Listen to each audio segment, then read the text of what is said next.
Hey, friendo, Steve here. And Larson. And welcome back to Going In Raw, the only pro wrestling podcast you need to be listening to right here at youtube.com/Steve and Larson. Available wherever podcasts can be found. And, of course, taped live at the Twitch, twitch.tv/Steve and Larson. On today's episode, we're going to be talking about... Ooh, I don't see the G1 results in here, Larson. We can talk about the G1 a little bit. Apologies. Yes, we will. We have big news in the G1 and the August predictions. There's a new champion. Find out who it is. Of course, we're going to be talking about AEW's Dynamite with the return of Kenny by God Omega. Yeah, exciting stuff.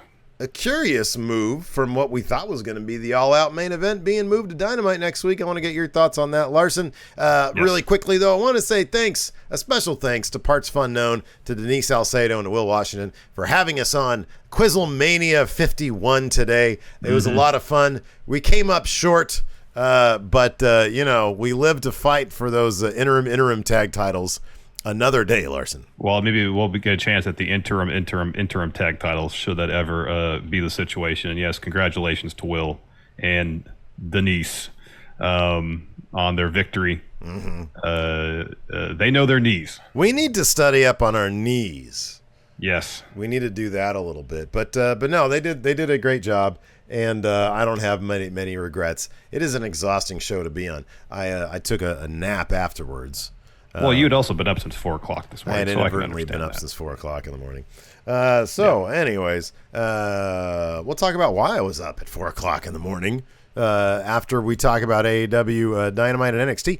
But first, let's talk about this, man. The mystery partner for the Young Bucks was revealed tonight. Rumors were flying rampant that it was, it was like one of the worst kept secrets in a long time. Kenny Omega, yeah, he's back. It was Kenny Omega. He's back, and he's challenging with the Young Bucks for those brand spanking new AEW Trios titles. He wore what seemingly was like a compression sleeve shirt. Yeah, that's what they said. It was long sleeve compression shirt, and he had a shoulder brace on. I don't know if he's wearing the compression shirt strictly for the benefits of compression shirt, or he's wearing the compression shirt because like the shoulder brace, was pretty intense. Yeah. And so just to keep the comfort level up, he put the shirt on, and then I don't know. I missed Kenny Omega. It is so awesome to have him back. Honestly, I was, once I heard how strong the rumors were that he was going to be coming back, I was like, okay, I believe it. But I don't know. 2 weeks ago, I probably wouldn't have believed it so much, man. And it's nice that he's back, and he seems like such a good soul, man. Yeah, it'd be interesting to see if he does any sort of interview. I know he's been on Wrestling Observer a few times in the past, talking about his rehab process leading up directly to his return tonight. Last we heard from him, rehab wasn't going. I mean, it was just arduous. It was taxing on him. Seemingly, it was taking a lot out of him. So just to know the process leading up to his return, of course, obviously, or I should say, seemingly, you'd think he'd have to be medically cleared before being allowed to go back in the ring. So curious to know what percent he's at. Well, they even asked that on commentary tonight. Yeah, I think it was, Callis, I don't know if it was Taz or Excalibur. I don't know if it was Jay. I was trying to tune out JR as much as I could. Yeah. That was a mess. Yeah. It's great to have him back.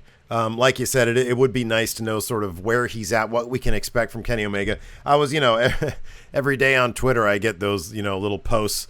Oh, missing Kenny Omega day 400 or not, the 290, whatever. And yeah, when I think back on it, those are my sort of my favorite days of AEW so far has been the Kenny Omega title reign.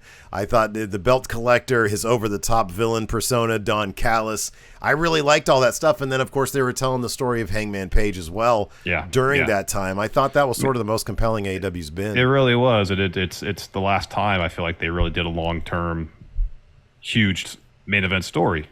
Yeah, it seemed like there was a concrete sort of path there, and that's a great way to segue into a sudden shift for the main event for All Out, which you would have thought would have been Mox versus CM Punk.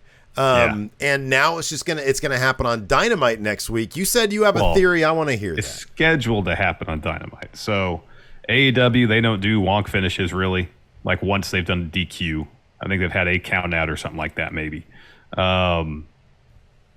So you brought this up, and I thought it was kind of a stuck out like a sore thumb too. To me, you brought this up in our text. You're like, what is Punk going on about Hangman Page? Is it possible that Page gets himself involved in next week? I don't know. Maybe he's content to be the cheerleader for the Dark Order in this trios thing. I mean, as some friendos here speculate in chat, it might be a situation where he joins the Dark Order team and takes part in this tournament. Who knows? Just when Punk mentioned Page so pointedly, especially the apology bit, I was like, oh, that, from what I recall, their feud is no more personal than any other, wrestling feud that I could think of. I know there were some reports. I know Meltzer talked about it. Well, no, don't gloss over that. No, I'm not going. That's why I brought it up. That one of the last promo offs they did before their match at a Full Gear. No. Yeah, Full Gear. Sorry, thank you. No, Double or Nothing. It was kind of the work shoot deal. Mm-hmm. Yeah, Double or Nothing. Where Page was more or less said, "I'm not just going to win this match for me. I'm going to win this for all the guys in the locker room. You come out here acting like a nice guy. Little do the people know that backstage you're an asshole." Yeah. And here's the thing, some context. That promo was just sort of felt thrown together. Like, that's one thing that, and honestly, tonight's Punk Mox promo, I thought it was good. I think it might be clear as day that Punk is simply going to turn heel. And he's going to have some sort of heel way of winning. I really hope, let me put it this way. I really hope that the Hangman call out is for story. Mm-hmm. I really hope it is. Tony Khan lets his guys, especially the guy he refers to as the Plus Delta, CM Punk, nuts all over him. A lot of leeway. Right there. He loves CM Punk, right? Yeah, he loves him. More than I did at my peak of my CM Punk fandom.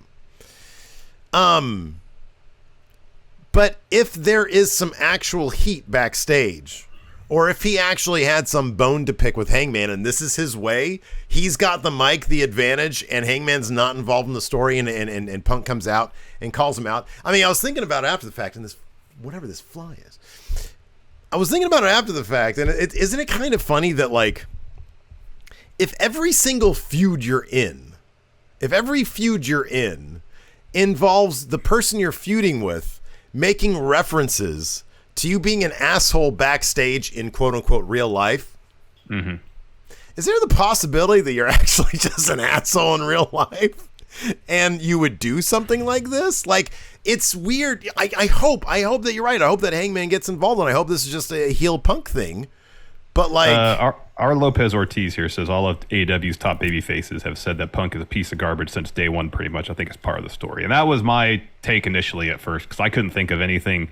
like the reports of backstage heat were all vague, and it's not out of the realm of possibility that they could read these type of things on internet and then work them into the story. You know what I mean? Yeah.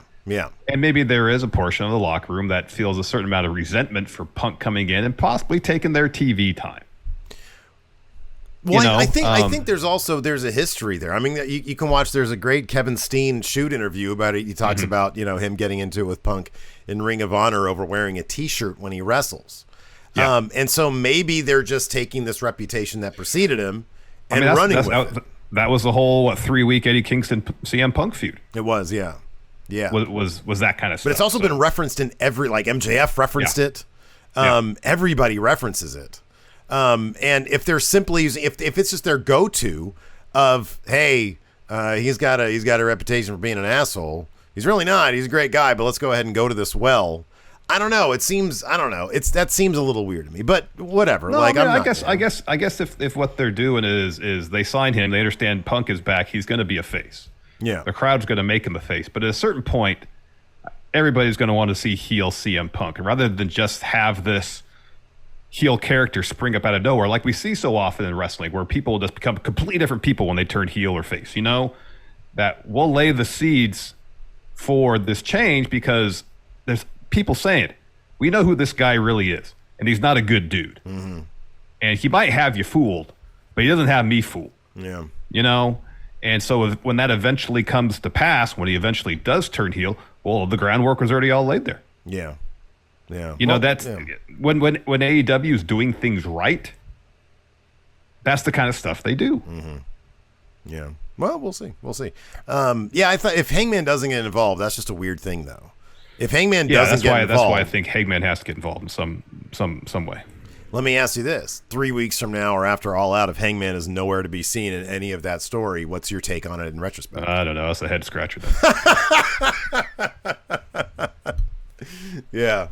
I don't know. I don't know, man. I think where there's smoke, there's a little bit of fire. And that's not to say that life isn't imitating art and art isn't imitating life to a certain degree. So, okay, now you're saying that you might, if they do this next week, let's say Punk wins by some heel shenanigans. Yeah. And then what do they do, like a triple threat at All Out with Hangman? Yeah, maybe. Yeah. Hangman gets back at All Out. It's just it's a weird thing to do. It's a very was it a popular thing? Did people like the idea that Goldberg and Hogan had a match on Nitro? I always thought it was cool. I always thought that was really cool. I can understand the business, people crying about the business aspect of it. Yeah. But it's just weird. Definitely. We're like 2-3 weeks away from All Out, and they switch things up this hardcore. I don't know. I'm sort of curious about that. Someone in chat here speculated that maybe MJF, now that Punk is back, MJF is going to come back maybe, and that'll be the match for All Out. Will be Punk and MJF. And plus, maybe, on top of that, if Punk is actually turning heel, that's the read you got tonight, right? Oh, I could definitely see that read. Yeah. Yeah. Going into Chicago. Yeah, I don't know how this is all going to play out. I don't know. Because you're going into Chicago. He's not going to get booed there. No. Yeah, I don't know. In any event, man, they've done a good job. But then also, too, if the next feud, if say MJF is coming back, you're going to have heel Punk versus heel MJF. Mm-hmm. Yeah. If MJF comes back. Yeah, and they have Punk turned heel to win, to beat Mox, are they going to have a heel Punk versus heel MJF? You think MJF can be a heel right now? I don't know, man. The return carries a lot of. I know, especially after that promo he did, which got him some cheers. Yeah. So we'll get into more of that later because there's a lot of stuff throughout the show. Another interesting story beat on Dynamite. Another fantastic bout between Daniel Garcia, Bryan Danielson, best 2 out of 3 falls. They gave it like half hour. They gave good stuff, dude. It was a long time. And at the end, after Bryan Danielson scores the win, he starts cheering for Garcia in his effort. He encourages the crowd to do the same. He offers his hand. Mm-hmm. So Chris Jericho's on commentary. Seemingly, once Danielson offers his hand, Jericho sprints from commentary, gets to the ring, and attacks Bryan Danielson. And Garcia pulls Jericho off the attack. And so Jericho is, pointing his finger in Garcia's face. Garcia slaps it away, so Jericho leaves. And literally, there's a shot of Garcia with Jericho on one side of him, Bryan Danielson on the other side, and he's looking back and forth between them. Yeah. Trying to make that choice. Yeah, I'm going to be a wrestler. I'm going to be a sports entertainer. I wonder where that match is going to be at All Out. Going to be Jericho over. Jericho loves working those young dudes. Oh, I imagine it's going to be Jericho and Danielson at All Out. Yeah, probably. I would imagine that. And then Garcia will make his decision in some fashion there. They should make it like the LeBron decision. I'll have a special episode of Dynamite. Taking my talents to South Beach, yeah. Taking my talents to Blackpool Combat Club. Did you watch the decision when it happened live? I did watch the decision. I think I did too. Well, I started watching it, realized that the decision wasn't going to be made until like the last 5 minutes. So I was like, all right, I'm gonna go do some stuff. I came back for the last 5 minutes and watched it. The moment he shows up on camera, you can tell he knows it's a bad idea. Yeah, I know. He knows he's going to present it that choice. To present it that way. Yes.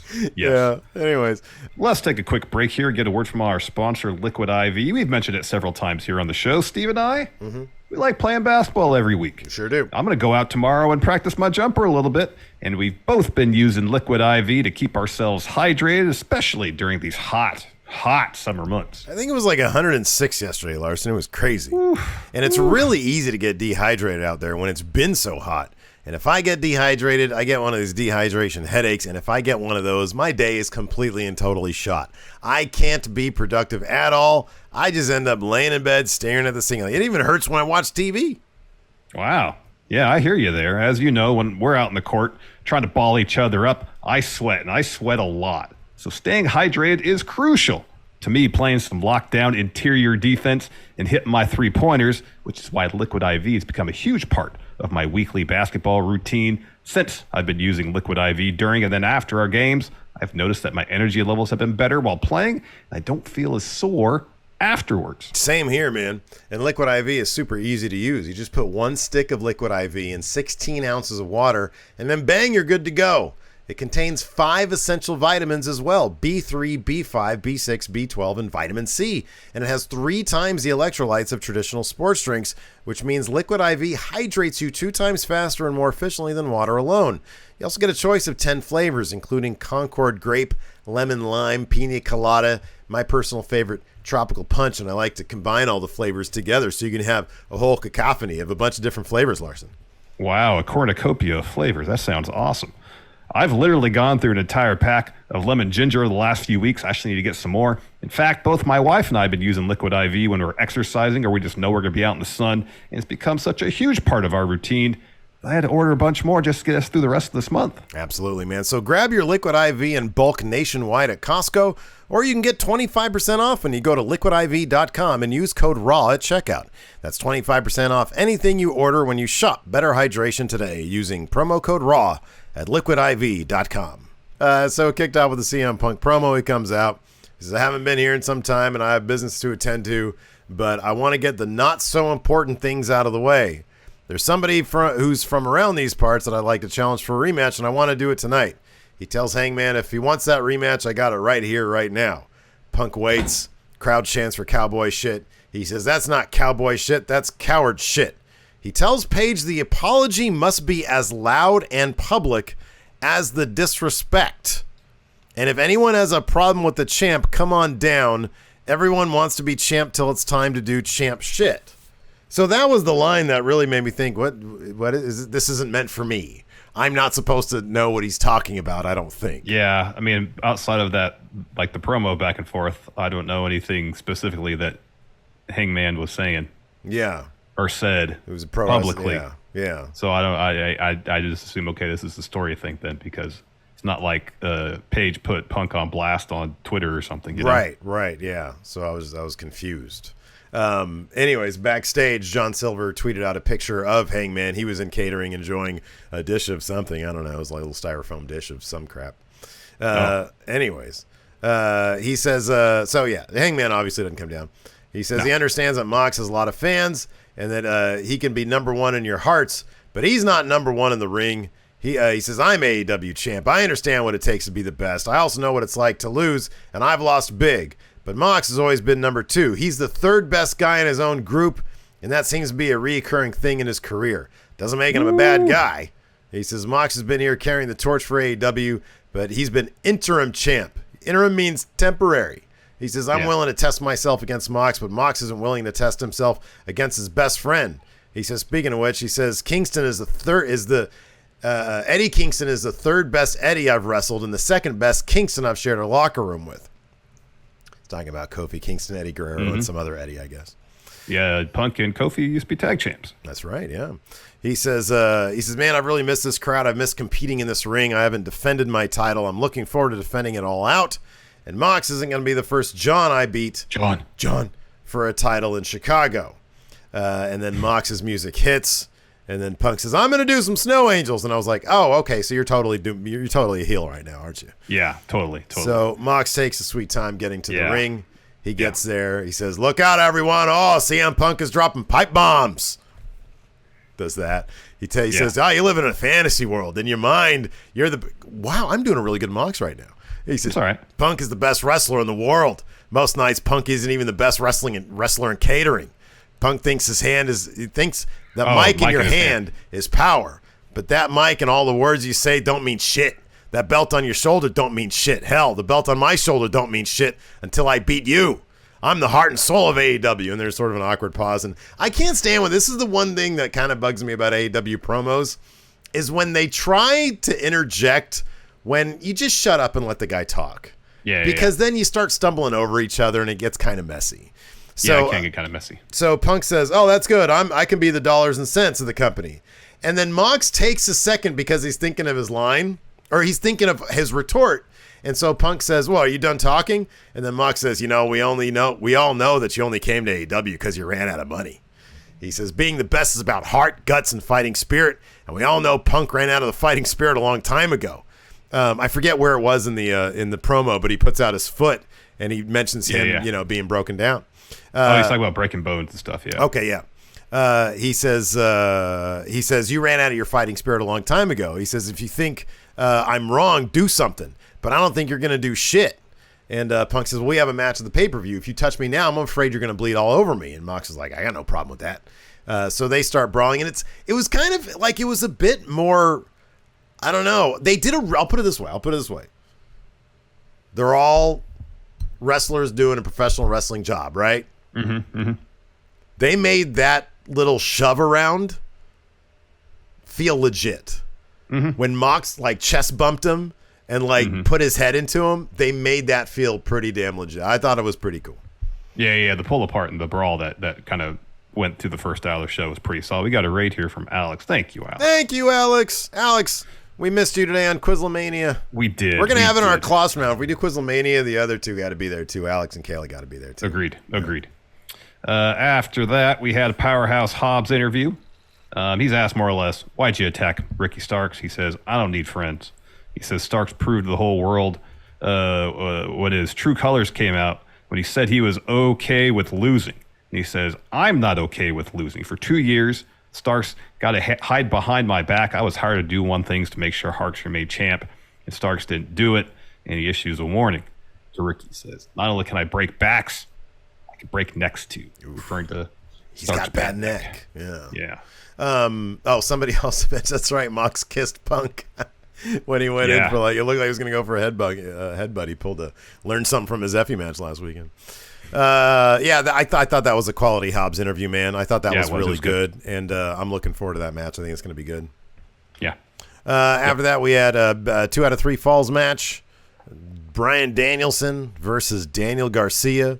Special guest timekeeper Ricky Steamboat. All sorts of dragons going on tonight, man. We had the Dragon Lee. We had Steamboat. We had the American Dragon, Dragon Slayer. Because we had of this, Game of Thrones dragons, and then of course House of Dragon, the crossover because of the thing. Because of Warner Discovery, Family and Network. I wish that they would have ponied up some money for one of the WWE does those cool CG renders. They should have done a dragon that comes through every once in a while. That'd be cool, or at least have Puff the Magic Dragon. No, Eddie Kingston fights a dragon. Eddie Kingston dressed as a dragon, a dragon fighting costume. A dragon. And fighting a dragon, a CG dragon. Right, you have Eddie Kingston in dragon costume, fighting a CG dragon. That's what it is. I love it. You imagine those inflatable dinosaur ones. Yeah, that's good. Yeah. Like Chris Hero would wear to the NXT Halloween Battle Royals. That'd be terrific. A dragon one for Eddie, like that. But a dragon one, yeah. Didn't Okada come out? No, Okada came out with a dinosaur. Dinosaur. That was Dinosaur Pal. Yeah. So that's best 2 out of 3 falls. Danielson Garcia, fantastic bout. This was physical. They both get busted open. Mm-hmm. Garcia takes the first fall. Danielson locks on a triangle. Garcia powers him up for a pile driver. Locks on a hammerlock dragon sleeper. Danielson passes out. Garcia's up 1-0. He's trying to get a 2-for-1 after that too. I know, because Danielson's out. And so the rest starts the standing 10 count. Danielson beats it, and then Garcia just starts kicking the heck out of Danielson in the corner. During the commercial, Garcia hits a DDT on the exposed concrete. Danielson gets his first fall, so Garcia is looking for a dragon sleeper again. Instead, Danielson rolls him up, ties it up 1-1. Garcia did a great job of using some of Danielson's own moves against him. Mm-hmm, Used the knee plus, some Danielson stomps. Down towards the end again, Garcia is looking for the pile driver combo. Imagine into the dragon sleeper. Bryan blocks the pile driver. They're trading some shots. Danielson locks on a label lock. Garcia tries to escape. Bryan Danielson is just pummeling. Oh, yeah. Daniel Garcia with forearms and elbows. Label lock back on. Garcia passes out, so Bryan Danielson wins 2-1.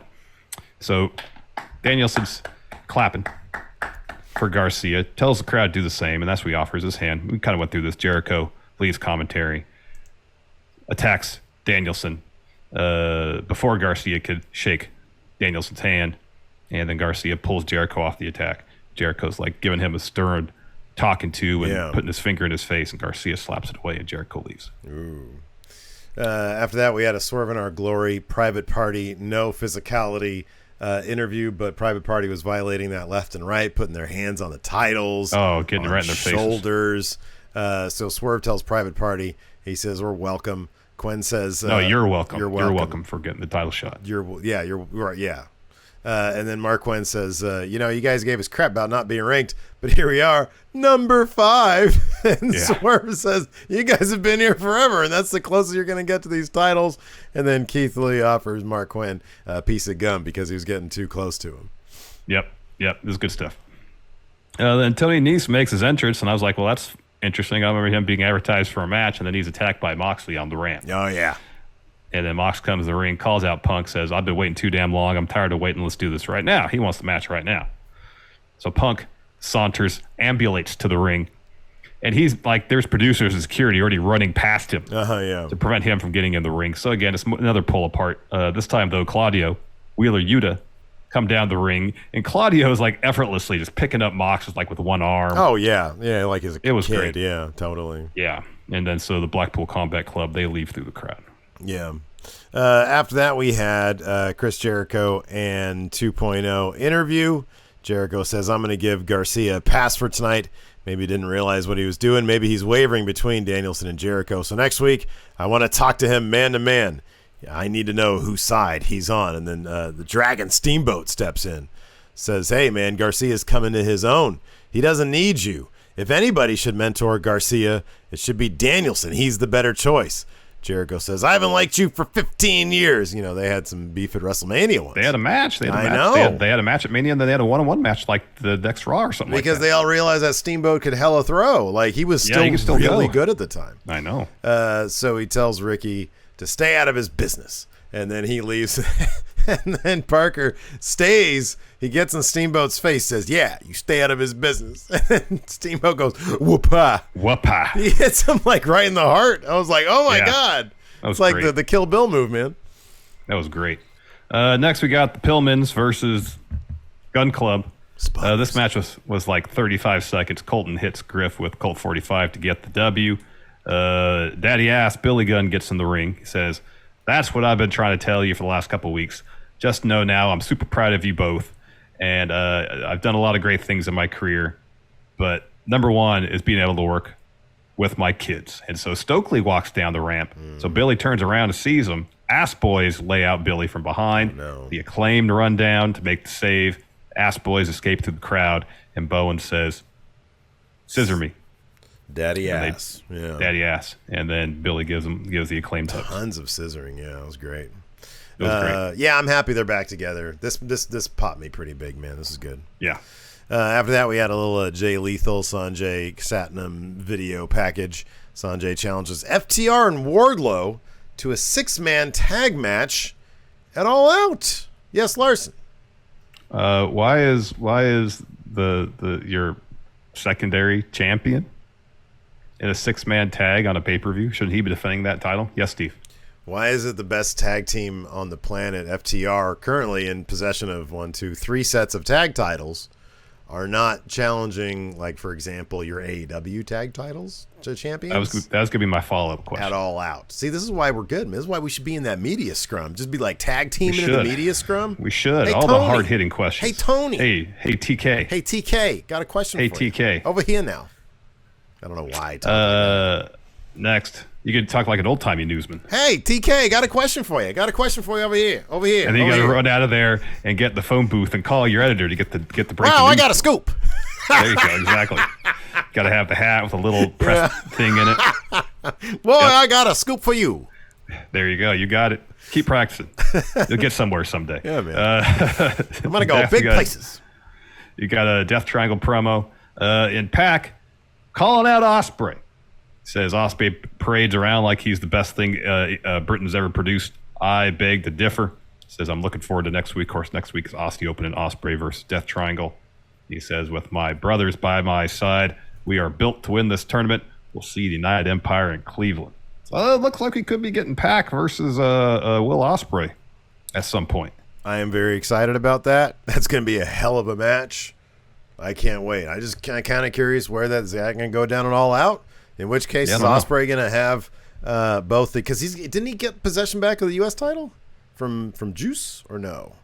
No, I don't think that was on the line. Their G1 match. That didn't. Well, yeah, I know, but isn't it like a situation where Juice just isn't bringing it to, like, it's physically he's not bringing it around, so Ospreay can't retake possession of it. Oh, maybe that's he needs to hire a repo man for that U.S. title. You should. Yeah, man. You should. Yeah, no, that whenever or wherever that match is going to take place is going to be great. Yeah, it will be. We got a Jungle Boy promo, and at first I was like, this wasn't going very smooth. So it goes on. He was getting wutted. The mic wasn't close to his mouth. Oh, yeah, he started out with the mic like this. You could barely hear him. You know, man, I feel like he's getting more comfortable, certainly more than he was 6 months ago. Subject matter here wasn't really top-notch. He's talking about a shirt he wore. He's talking about a shirt. Yeah. And he's like, someone said, you can't wear that shirt on TV ever again. He says, but I feel like that shirt hit the nail on the head because for weeks now, he says, I've been trying to hit Christian every chance I get. I've tried with my hands, I've tried with a chair, I've even tried with a car, and I've done absolutely nothing. He says, so the way he sees it, either I can continue to chase Christian until I get my hands on him, or Christian can man up and face me at All Out, unless, of course, the shirt was right, and he is too much of a and then he's interrupted by Christian. Yeah, and then Christian comes out. And he says, Jungle Boy is challenging me to a match and All Out. And he says, my answer is no. He says, things are getting out of hand here, man. Luchasaurus got himself suspended last week. He says, at the end of the day, I'm proud of you. I'm out here speaking for yourself. He says, I went home last week and I did some reflecting. Obviously, frustration boiled over when you guys lost the titles. He says, we said some things and did some things that neither of us meant. He says, I don't want to fight you or wrestle you. He says, I want us to go on another run like we did before, and I want to take you to the promised land. And at the end of the day, we're family. I love you, Jungle Boy. You're like a son to me. Come back home. And then Christian offers up a hug, and you think he's going to do it. And instead, Jungle Boy gives him the old double leg takedown. Whoop-ha. I thought he was going to kick him in the dick, man. But he just gave him the old double leg. And then he beat the hell out of Christian. Yeah, he did. Eventually, Christian gets out of the ring. Kicks Jungle Boy in the front area. See, that's something that he needs to get a learn from there, Jungle Boy. And then sends him into the barricade. Jungle Boy tosses Christian in the ring steps, slams his head into them repeatedly, stands on his hands, stomps on his arms, slams his head into the steps some more, and the refs finally come out to break it up. Yeah, He's man. gonna kill him. He beat the hell out of Christian. Yeah, man. Then we got an FTR Wardlow promo. They refer to themselves as the Pinnacle. This particular promo. Well, you know, they're missing one guy. That's it. Well, two. Oh, Spears. Yeah, whatever happened to Spears? I don't know. Did Tony Khan think that Spears was like a part of the package deal with MJF for reals? Oh, I don't know. He's like, oh, he's not. So, anyways, Cash Wheeler talks first. He more or less just accepts Sanjay Dutt's challenge for All Out. Wardlow addresses Satnam Singh's claim that Wardlow can't powerbomb him. Wardlow says, I can. And then Dax says, I'm the best wrestler in the world. Jay Lethal, at one point, you were considered the best wrestler in the world. Let's have a match next week. That's going to be a good match. That is going to be really good. That's going to be a really good match. I thought this was a really good match. Kylan King versus Tony Storm. Thought this was good stuff. I mean, my only complaint, I talked about this in the pre-show. I won't go to get as heated about it here. But, like, man, if you're only going to have one women's division segment, one thing during the entire show, it's your flagship show. It's the one that people actually watch. Mm-hmm. Maybe consider advancing stories that are important here. You got a pay-per-view coming up in 3 weeks. Yes. Why not advance those stories here and have some cool angles running? Yeah, Larson, you got a question. Maybe instead of having Tony Storm compete in singles action, she's got a tag team with her. She's in a tag team with her opponent at All Out. Yeah. Have a tag match. Thunderstorm versus Kylan King and a partner. Yeah. Can they coexist? And I know it's a played out trope, the can they coexist thing, but it's not like these are two people that were shoved into a tag team situation. They had t-shirts. They're a tag team. They had t-shirts. Yeah, they have t-shirts. They're a tag team. They're now being put in the position of having to wrestle each other for a championship. Yeah, right, yeah. So it's a slightly different take on the convention. Yeah. So that way, rather than just having, at the end of the match, mind you, Thunder Rosa watching the end of the match on TV, clapping unenthusiastically. Yeah, right. Have Thunder Rosa be involved in some capacity, actively involved, not a passive observer. Man, here's the thing, though. I get it. It's the women's championship. But the crown jewel of your women's division right now is Jade Cargill. Why isn't she on Dynamite? Like, why aren't you doing that? Why don't you do multiple? I don't know. I hate sounding like a broken record, but I'm going to keep on talking about it till it's fucking done. That's the only way things are going to change. Apparently, is if people start talking about it and demanding that Tony Khan do better. Yeah. Give a shit. Yeah. After that, we had a Trust Busters Best Friends. Oh, we didn't go to the package. finish though. Tony Storm won this match. Oh yeah. The finishing bit was great because Kylan King's looking for a pump handle slam. Tony escapes that. He hits a German suplex, a hip attack, tornado DDT, and then a pendulum DDT to get the win. Yeah. No, that was good stuff, and it was a good show for Kylan King too. It really was. It was a fun match. Yeah. You mentioned the Thunder Rosa bit. Then we had a Trust Busters Best Friends video package. I thought it was actually pretty damn funny, just because the Best Friends, I don't know, whenever they have they're so understated in their comedy. I think it's pretty funny stuff. Yeah. You get Zach Clayton. Yeah. You get a Zach Clayton hook video package. While they bringing on the reality Zach Clayton, we can have another women's segment. Oh man, is Zach Clayton? Big money. I don't know who the hell Zach Clayton is. I don't know who the fuck is either, but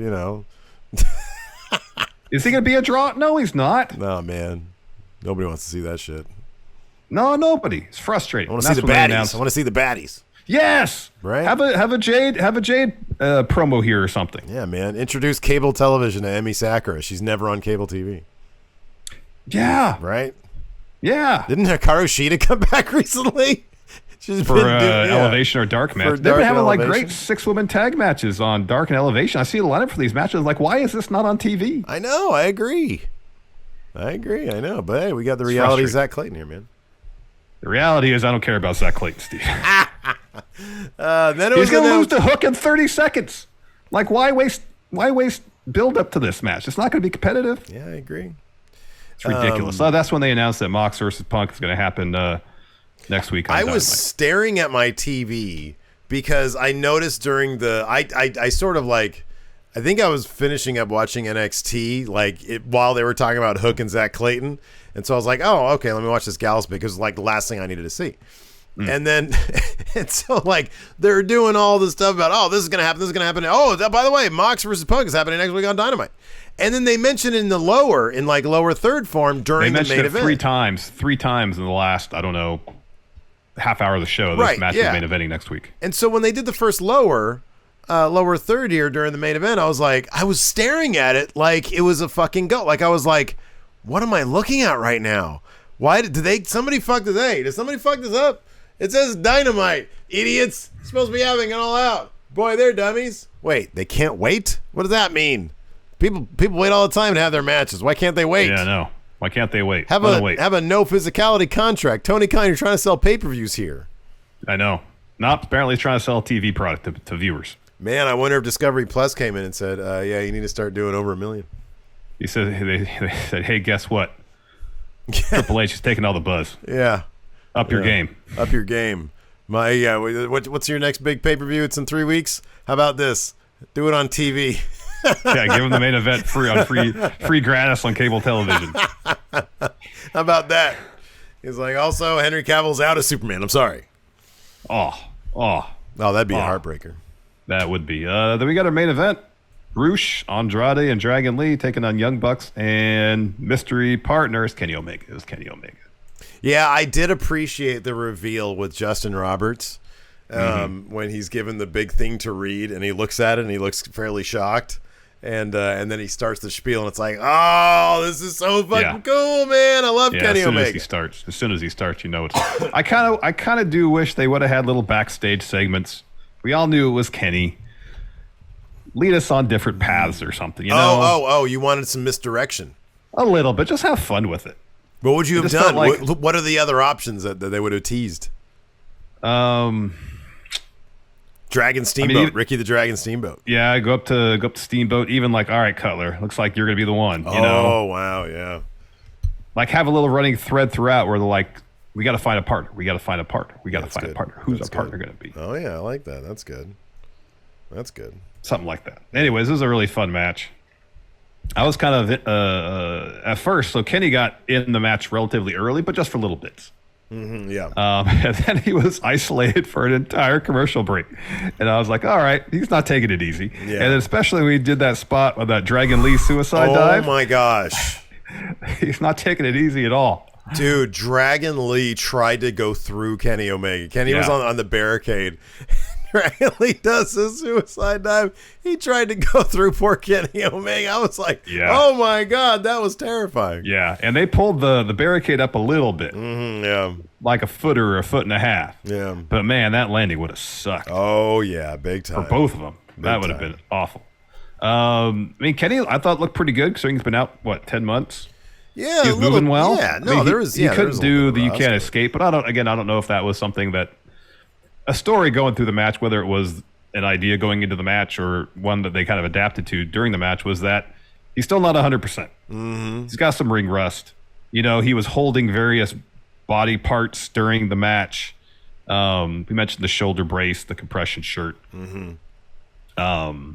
So I wouldn't be surprised if the You Can't Escape bit was intentional, but at the same time, if he just honestly tried to do it and just couldn't. The look on his face afterwards, I kind of felt like that was for real. I think that he was like, oh, man, here we go. Yeah.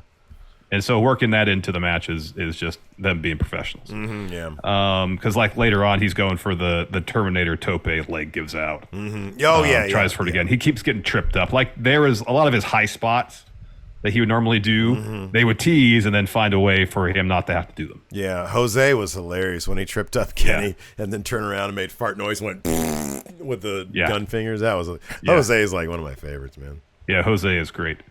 Kenny got the win though. Mm-hmm. He hit Dragon Lee with a couple of V triggers, and I wonder if he knocked him a little loopy on the second one because he had to muscle him up for that one-winged angel. Yeah, right. To get the win. And then Kenny and the Young Bucks make the way up the ramp, and Andrade loosens Dragon Lee's mask, helps him up, raises his arm, and then hits him with his finish. Mm-hmm. Oh, yeah. And of course, like the mask basically just exploded off his head because they're mask collecting.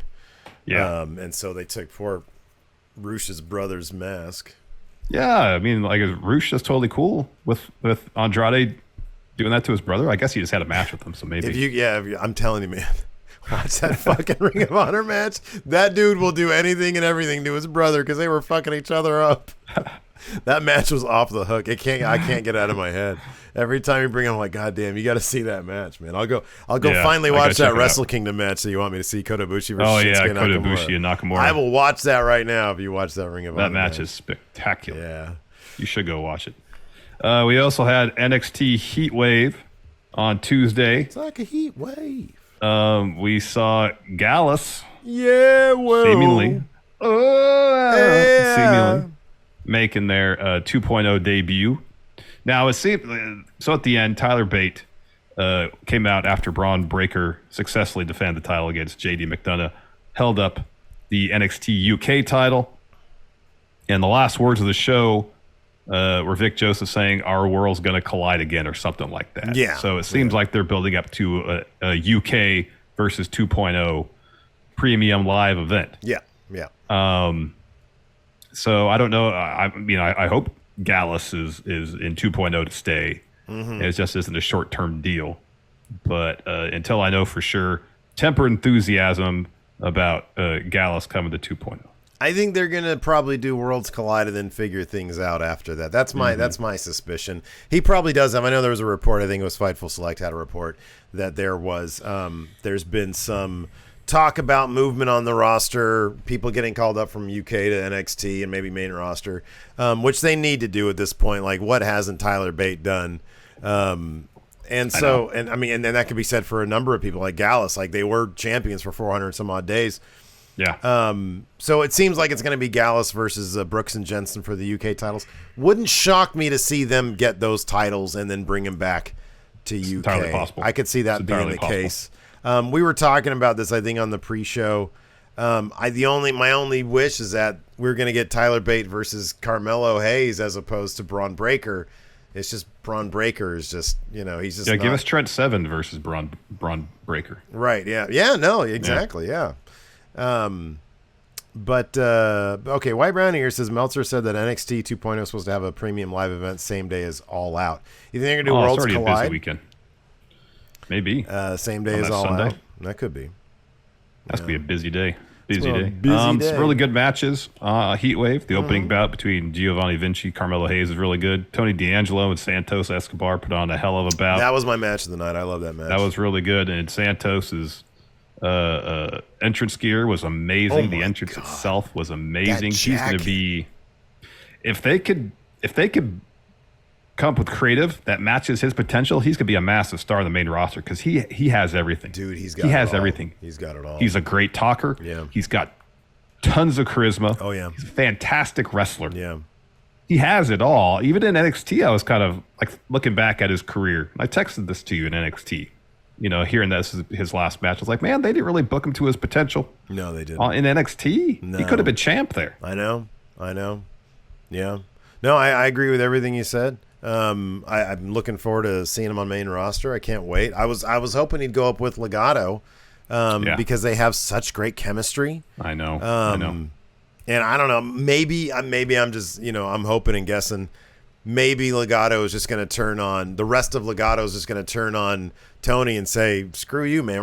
We don't care. We're just not going to work for you. It's not going to work."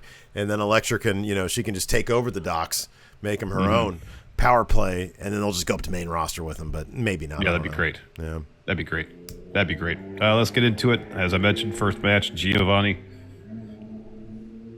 Yeah, man. You got motorcycles going down the road here. Giovanni Vinci taking on Carmelo Hayes. Fun bout. Both of these guys are amazing athletes, fantastic wrestlers. So this match delivered in the end. Giovanni's setting up for his finish. Trick Williams gets in the ring, so Giovanni throws Mello from powerbomb position into Trick. And then he powerbombs Trick. He's looking for the powerbomb of Carmelo, but then Carmelo reverses that into a Hurricane Rana roll-up type deal to get the win. Yeah, decently protected win against a loss for Giovanni. He had the he powerbomb Trick first and then looked like he was on the precipice of doing the same thing for Hayes, but that little distraction there was enough for Hayes to reverse it. Yep. After that, Toxic Attraction arrives at the Performance Center. They walk up to Braun. Mandy says, "Braun, you got an uphill battle." Braun says, "Yeah, so do you." And then Mandy says, "Well, we're going to see who leaves with their title. I'm going to leave with my title." Yep. But it turns out they both did. They both did, yeah. Then we get a Julius Creed Twitter video. He just says, "Hey, I was going through that video. I found what I'm looking for. I'm going to address it at Heatwave." Yeah. After that, we had Von Wagner Dumpster Champion promo. Stone said Solo got a quote-unquote win over Von 2 weeks ago. He had Solos on the shuffle. Von's still standing. Von says, "Hey, everybody's saying change in the air. More opportunities. Doesn't matter to me. I don't give a shit if you're internet famous. Anyone smaller or weaker will not survive because now it's Von Wagner's jungle. Yeah, you're surviving in my dumpster jungle." Yeah, what's a dumpster jungle? I'm a I don't know. dumpster jungle What is that? champ. What is that, Vaughn? I'm a dumpster fire. No, that's not a good thing. That's not a good thing, but I mean, it's accurate, but not a good thing. Then we had Dynamite promo. So Julius says less than a year ago, he and Brutus had a chance to learn from Roderick Strong, and they jumped at the opportunity. They dedicated every fiber of their being to winning the Dusty Cup and then the tag titles, all for Diamond Mine. But recently it was brought to my attention that someone is trying to destroy what they built. So I'm going to call that person out right now. And then he looks towards the ramp. And then he turns and says, "It's you." Roderick Strong. And Roddy's like, why are you pointing the finger at me? What? I brought you in because you were one-of-a-kind athletes who just needed some guidance I never got. And I look at them as tag champs. You're one of the best tag teams in WWE. I'd run you against the Usos any day. That's how much I believe in you. And so Julius says, well, that's great. We're just not the future. We're the now. And Roddy, you can say whatever you want to our faces because I know you're going to stab us in the back. Mm-hmm. And then Brutus goes to Julius. A conversation that probably should have happened before they got to the ring. Yeah, right. Julius should have clued everybody in on what was about to happen. Brutus says, Julius, are you sure? And Julius is like, yeah. And Brutus says, all right, I have your back. He's like, I'm my dick's already out, dude. Now is not the time to ask that. No. You have that conversation either before or after, not during. Right, yeah. So Roddy tells Julius, be careful, the next words that come out of your mouth. And then Julius says, everything I do is calculated. I'm not going to play any games here. I'll just roll the tape. And he shows footage of the end of the Dynamite versus Tony D'Angelo family. Mm-hmm. So there's a sequence where Tony's on the ground and he taps the mat. He looks at Roderick Strong and he starts tapping the mat, basically signaling him. Yeah. And then that leads to Julius setting up Tony for Roddy's knee. Mm-hmm. Tony gets out of the way. Roddy hits Julius with the knee. And then Julius then confronts Roderick about all that. Says, why was Tony tapping the mat? Was that a signal? What about that look that he gave you before he hit me with the knee? And Roddy says, I don't know. Tony's a scumbag. Maybe he was signaling to his boys. I don't know. He says, let's just get all the cards on the table since May. You've had something against me, and now you're letting your imagination run, and then they're attacked by Gallus. And so Roddy's standing in the corner while Wolfgang goes after Damon Kemp. Yeah. The Coffees go after the Creeds. There was a Twitter reason for that, too. Says Damon didn't pay for a single pint. There you go. Somebody asked him about it. There you go. And then, so eventually Gallus turns their attention towards Roderick Strong. They beat him up. And then they pose just like Apollo Crews foretold. Crews foretold. Sorry. Yeah. Standing over Dynamite. Yeah. Bathed in green light. Bathed in the green light. Yeah. I'll be honest, the precog stuff is kind of cool, man. If they do this kind of stuff. Yeah. I like that Apollo Crews did not endeavor, apparently, to warn them about that, though. I wonder if he's self-conscious about his precog. Maybe, or he's, I would understand if you had precognitive powers, and that's not something you see every day, and you try to tell people that, and be like, yeah. No. What is he supposed to say? Possible. Hey, don't go into the ring, because that's where it happened. Yeah, no. Anyways, after that, we had a Roxanne Perez interview. She says, this is the most nervous I've been walking into a match. She says, I never thought I'd be standing across the ring from my best friend. She says, but Cora ended our friendship, and now she has nowhere to hide. And we had that match next. I thought this was pretty good stuff between Cora Jade and Roxanne Perez. Towards the finish, that kendo stick came into play because Cora grabbed it. The ref is like, hey, get that out of here. Cora swings at Perez. Roxanne ducks, grabs the kendo stick from her, and she's backing her down with it. She's like, I'm going to do it, man. She's like, don't do it. And the ref's like, don't do it. She's like, I'm not going to do it. And I can't do it. I can't do it. And then Cora hits her from behind and then hits a double underhook DDT on the kendo stick for the win. Yep. Then we get Briggs, Jensen, and Fallon backstage for an interview. They're asked about last week. Jensen doesn't want to talk about last week. Briggs says, yes, Pretty Deadly and Lash Legend got one up on them last week, but we'll see them down the line. So then Gallus steps in. And Wolfgang says those UK tag titles don't belong here in NXT. And Joe says what they're going to do, they're going to do what they always do, turn this place upside down, and Gallus boys will be on top. And they challenge him to a tag title match, and then it's on next week. Oh, that's happening next week. Okay. There was a lot of going back and forth with everybody. I didn't notice that. All right, cool. We had a recap package for Tony D'Angelo and Santos Escobar. And then we had that match. We had Santos in just some incredible everything amazing about the artwork with his Tron. Amazing. He has a legato patch that just looks so cool and detailed. So good. Man, it was beautiful. So the rest of Legato joined him in the parking lot to go into the match. And then there we go. Street fight. So they were using chairs, the crowbar, all that stuff was going into play. But of course, brass knuckles. Towards the finish, we had the brass knuckles and the crowbar both come into play because what's his face, Two Dimes and Legato, they're all getting into it. But both their chosen foreign objects, the brass knucks and the crowbar, ended up on either side of the ring, on opposite sides of the ring. And Santos and Tony ended up in the middle of the ring, and they're both like grabbing at, because they took each other down basically, and they're sort of grabbing and clawing at each other as they sort of get back up on their knees.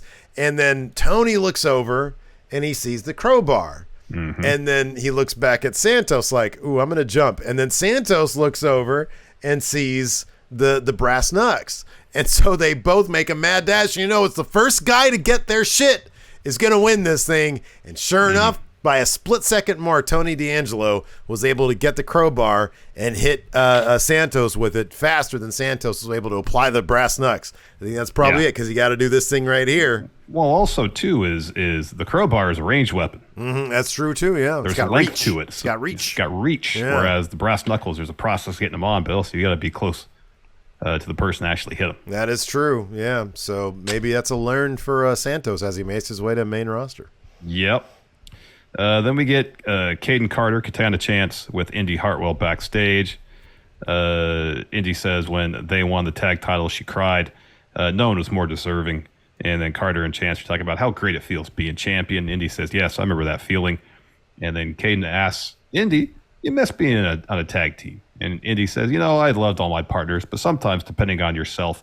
And then someone walks up to her with a letter, and she opens it. And it's from Dexter Lumis. Hey! It says Index Forever on the back. And then Blair Davenport comes in, takes it from her. And he says, who are you? She says, I'm Blair Davenport, future NXT Women's Champion. Then she rips the letter in half. Oh, it was a handmade letter. There's nice artwork on it. So, yeah. That, to me, sounds like Blair is just coming up. More than Gallus earlier, which I think it'd be great if they got called up. But they just seem like they're here for like Worlds Collide. Yeah, it seems like Blair was called up because she was like, I'm going after the Women's Championship. Yeah, that could be. We had a Tiffany Stratton, Wendy Chu video package. They got a Lights Out match next week. Yeah. Is that actually what they're calling it? Lights Out? Yeah. Yeah. They're going to dim the house lights. That's been the gimmick with their whole thing, huh? Okay. Yeah. Right. Yeah. Yeah. I mean, like they're, it's essentially a no holds barred, no DQ situation where they lower the house lights. That's cool. What do they call that one match they did on UK with Isla Dawn? It was like a darkened forest World match. of Darkness, World of Darkness match or something like that. Yeah, my world, World Darkness, dumpster match with the fog coming in front of the ring. Yeah, right. Yeah. Then we got Zoe Stark versus Mandy Rose. Mandy's working over Zoe's surgically repaired knee throughout, and at one point she is working the knee, loosens up the knee brace. Later, she hits one of her running knee finishers. Zoe kicks out, so then Mandy takes off Zoe's knee brace, puts it on her own knee, and absolutely destroys Zoe Stark. Oh my God! What a wonderfully executed V trigger with a running knee to get the win. That was sick. That whole crowd gasped because it was a brutal running knee. It was violent. It was violent. It was. After that, we had Quincy Elliott video package. So this dude's making his debut soon. You've sort of seen him in the backstage segments here and there. And he's calling himself a super diva. He says, I've got a confession to make. I'm bringing all of this, big fella, to NXT. He says, I look to my right, and then he like licks his lips. And then he says, I look to my left, and he says, I see people of all different walks of life, and it excites me. And I've never struggled with being different. I own it. I work it, because I am it. He says, everybody in NXT may be superstars, but I am a super diva. Quincy Elliott. So we'll see. Oh, White Brownie here says Quincy beat Zion Quinn on Level Up. Oh, there we go. I'd know that if we had our Level Up review. And Enforcer here saying Level Up regular. There you go. He's still the Level Up insider. He's got the lowdown. Yep. He's got the lowdown, yes. Then we got a Grayson Waller interview. He's just talking trash about Apollo Crews. He says Apollo Crews is selfish, and Apollo is willing to stab anyone in the back to be the man around here. And he says he might come for your job next, Mackenzie. And he says, since you won't ask the tough questions, I will. So next week, I'm going to host my own talk show. Oh, boo. Come on. First guest, Apollo Crews. I know. I'm so tired of these damn talk shows. Come on, I'm so Heartbreak. tired of it. Come on, Heartbreak. Do better. I know. Heartbreak and Paul. And Paul. Wait, hey, Heartbreak. What is this? What is this shit? You doing a talk show? Yeah. People love talk shows. No, they don't. No, they don't. But whatever. You're my best friend. All right. You get one episode if it bombs, then. Yeah. Maybe they'll turn the convention on its head somehow and only make it like 30 seconds. They should do it in picture-in-picture. I'd rather there you go. see an Arby's ad or a Flow. We have the meats. We have the meats. And then John Hamm trying to hit it Flow. I just want some fries. That'll make me laugh, man. I just want some fries. Then we got our main event. JD McDonough taking on Jordan Devlin, yeah. Versus me, Braun Breaker. You know, Braun's first takeover / special NXT entrance was bad, but this is a new low where apparently they had to find a cardboard box backstage, spray paint it. What the fuck was this? Black, and then spray paint with red spray paint JD on it, and he takes a sledgehammer, and it's obviously just like a cardboard box. He takes a sledgehammer to it, doesn't break the box, just puts a hole in it. Okay, so legitimately, what was this supposed to be? I'm stumped. I honestly don't know. It was like you said, it was just like a cardboard box that's painted black with like some really bad JD tags on it in red. Yeah. And even he seemed underwhelmed when he saw it. Like he was, what is this piece of shit they got out here for me to break? I mean, how can you not be underwhelmed? Like, what is this shit? To see if anybody in chat know? John says third grade arts and craft class made his entrance. All right, just make a box. Just have a box, find a box, and then do something with it. That's what they Is did. it supposed to be a coffin? Doesn't look like one. No, this is a box he used to move this stuff in. Like, why didn't they get the little skeleton thing, the little medical dummy? Go. Yeah, you know, get that little coupe he was driving in his video packages. Yeah, exactly. Whatever. Then you can sell a toy. Any of that? Oh, I'll sell a toy. What is this? It's a box. It's lazy. Come on, put some effort into it.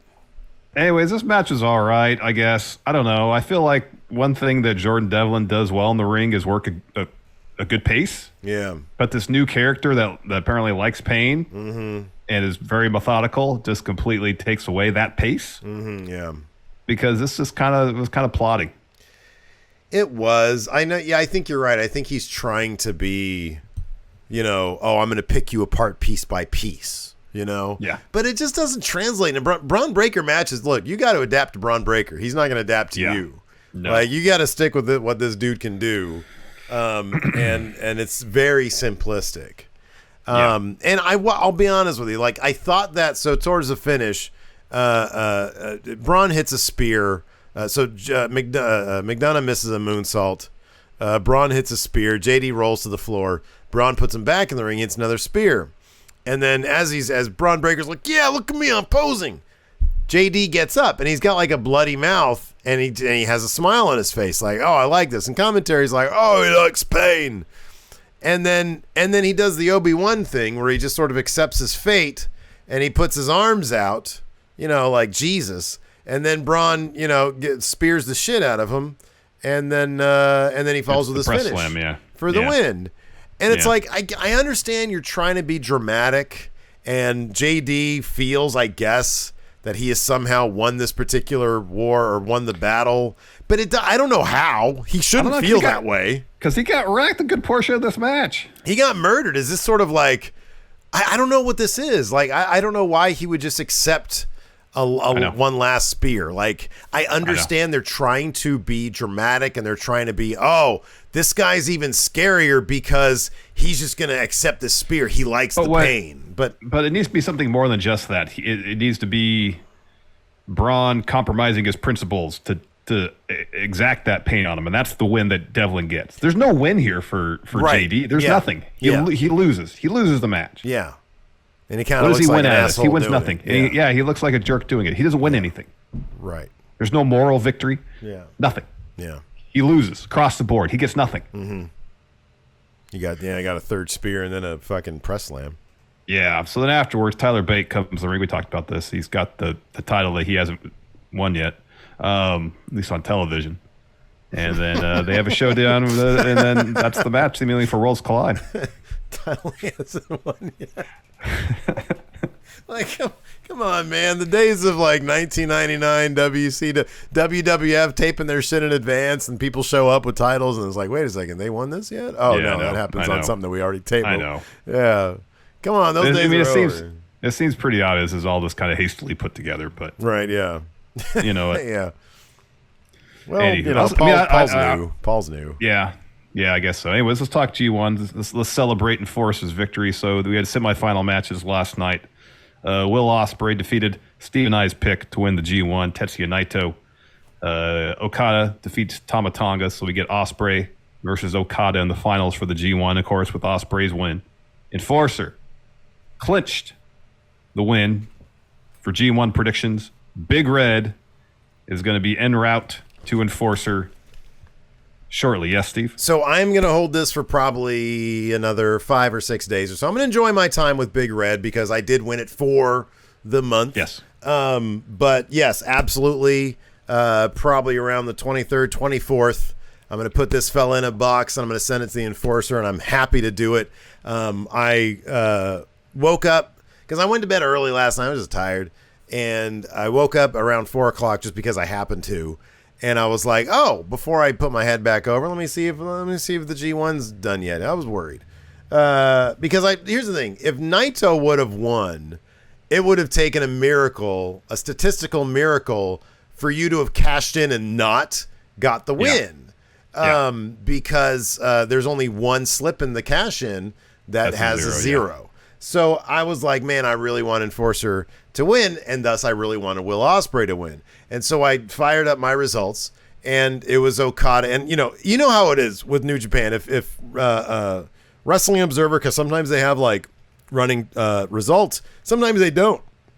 So I got on Twitter. I put in Ospreay Naito in the search field, and I'm scrolling, and all the latest it's all in Japanese, and then you have to click on it and then hit translate. Well, that doesn't really work. And so I came across a little like clip video of Naito backstage, and he was like, man, me keeping my cool really allowed me to stay in this match. I was like, fuck, did he win? But I think that was from the Zack Sabre Jr. match. And so like I kept on scrolling. I was like, and then I saw finally somebody in English said, oh, this is going to main event. I was like, oh man, Okada Tama Tonga is just starting right now. And so I put my head down, waited about 20 minutes, put it back up. About 30 minutes because Okada Tama Tonga I think was just wrapping up.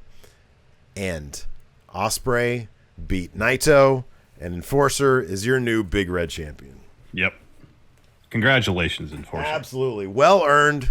Very much deserved. New Japan is his thing. Also, I want to give a special shout out to Karen Peterson once again for joining us for our terrific predictions video. That was awesome. She did text us today. She said, and I'm only going to read this because I want to counter the hell out of it publicly. She says, apologies for my G1 predictions. New Japan just want to make me look like a clown. And I was like, no.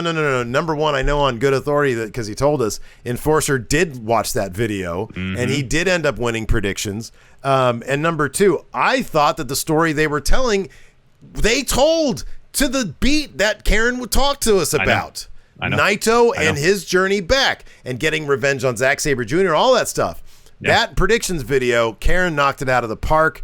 Absolutely. And you can't look, man. There's like, I don't know, however many, there's 4 blocks, whatever, however many people per block. 7. Yeah, that's right. Yeah, 7 people per block.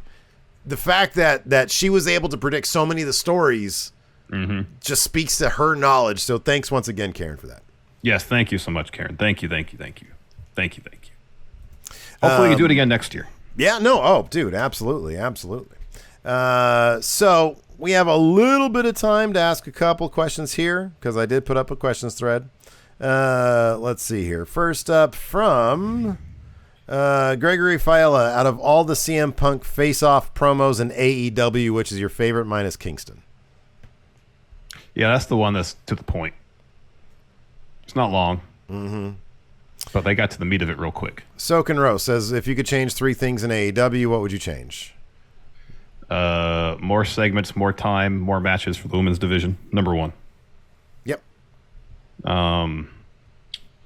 a renewed emphasis on long-term storytelling. This seems like there's a lot more kind of short-term story-to-story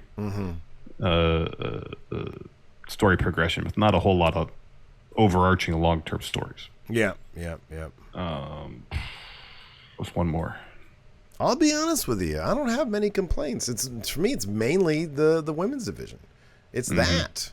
It's, even they do need an emphasis on storytelling again, because I think they've been good at it in the past.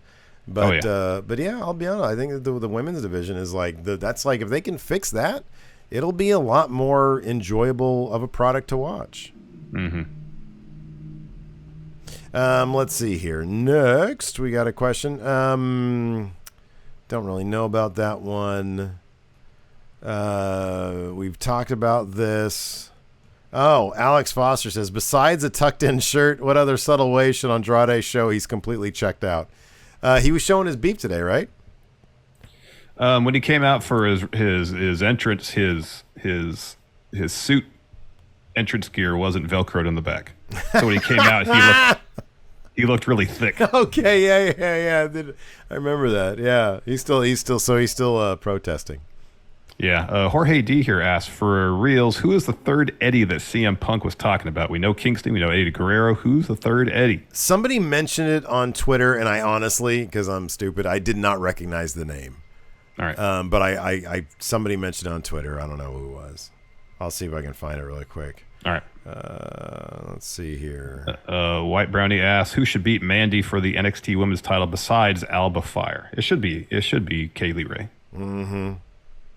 Oh, people are saying Eddie Edwards. No, never mind. He probably. No, I don't think the timing lines up. Yeah, that doesn't line up. Mayor Planet Houston says Eddie Gilbert. Maybe it's Eddie Gilbert. Oh, is it Eddie Gilbert? Maybe. I'll check. Yeah, there doesn't seem to be a single. Yeah, everybody's sort of making jokes about it too. Eddie Vegas. That's one name I saw on Twitter. Eddie Vegas? Yeah. Who is Eddie Vegas? I don't know. Is he better than Eddie Kingston? Probably not. Let's see here. Shane McCarthy says Kenny was obviously going to be the Bucks' partner, but who would have been the funniest partner for them?